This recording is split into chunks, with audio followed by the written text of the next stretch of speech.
When you support local businesses, you're supporting your own community. And I think that there's value to that, whereas a multinational corporation, what do they know about what's going on the ground in Staten Island? How could they possibly help uplift other creators and other artists and other local businesses in Staten Island? They're not here on the ground. So when we build a community that includes local business owners as well as artists, educators, the children, the animals, and we just have a stronger community.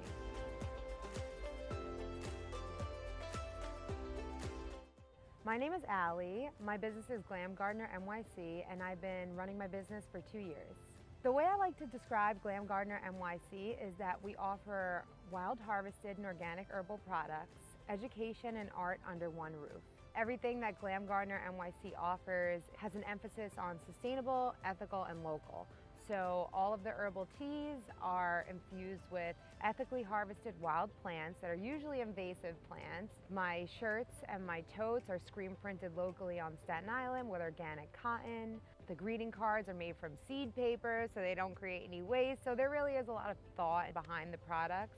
Before the pandemic happened, I was working with a green energy consulting company, and I absolutely hated it. And I quit my job, and it was really, in a way, like kismet.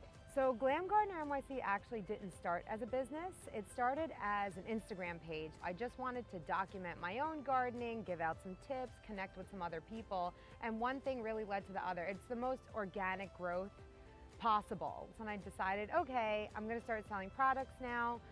The biggest differences, of course, between being in the corporate world and running your own business on accident is that running your own business, of course, takes a lot of self-determination, a lot of discipline. Every day is a challenge to have that discipline.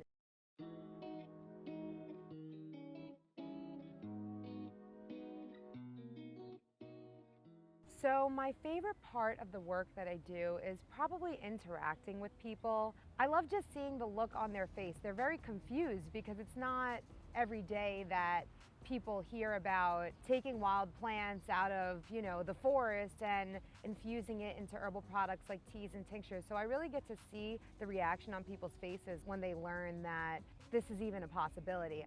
A lot of people don't like the outdoors. It's buggy, it can be scary, but I would say everyone likes eating. And when you show people that there are wild plants that are growing in the woods that are actually kind of tasty, if you do a few things to them, you can connect with nature through your senses.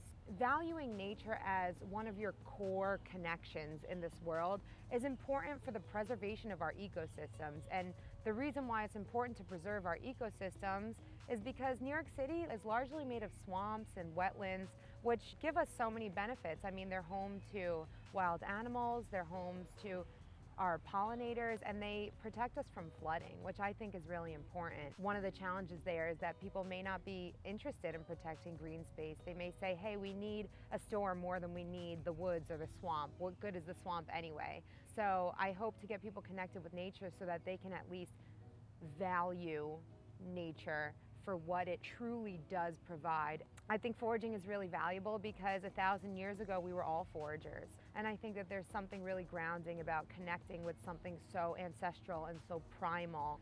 Technology is new, and even driving in a car can feel new, and everything is so new and modern. I mean, at the end of the day, we're animals, and I think that it brings us back to where we came from, which can be assuring when everything can feel so crazy in the world.